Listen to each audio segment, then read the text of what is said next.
ठाकूर कोकणशाहीच्या दिवसभराच्या बातम्या या विशेष बुलेटिन मध्ये आपल्या सर्वांचं स्वागत करते। चला तर मग जाणून घेऊया सिंधुदुर्ग जिल्ह्यासहित संपूर्ण कोकण आणि अखंड महाराष्ट्रात नेमकं काय काय घडलं।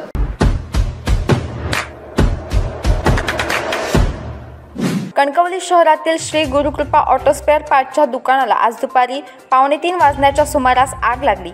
ही आग शॉर्ट सर्किटमुळे लागली असावी असा अंदाज व्यक्त केला जातोय।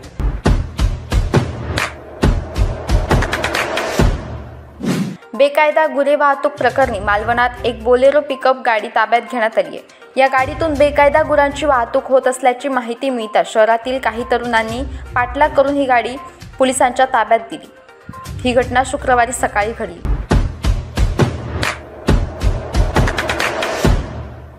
रायगड जिल्ह्यातील महाड MIDC येथे एका कंपनीत मोठा स्फोट झाल्याची धक्कादायक माहिती समोर आली आहे। या स्फोटात 4 जण मृत झाल्याची माहिती समोर आली आहे।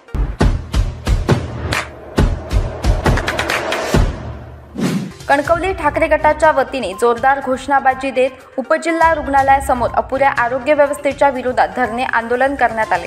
अपुरा आरोग्य कर्मचारी वर्ग, औषधांचा तुटवडा, रुग्णांची होत असलेली हेळसांड या संपूर्ण विषयांवर धरणे आंदोलन छेडून रिक्त पदे भरती, आरोग्य व्यवस्था सुधारणे या मागण्या करण्यात आल्या।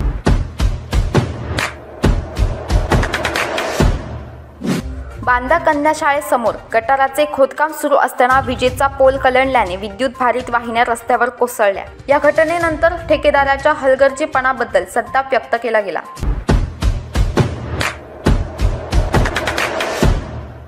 याबरोबरच कोकणशाहीच्या दिवसभराच्या बातम्यांमध्ये इथेच थांबतोय, पण तुम्ही मात्र दिवसभराचे अपडेट्स आणि ताज्या घडामोडी जाणून घेण्यासाठी कोकणशाहीचं YouTube चॅनल सबस्क्राइब करा, फेसबुक पेज लाईक करा आणि Instagram पेजला फॉलो करायला विसरू नका।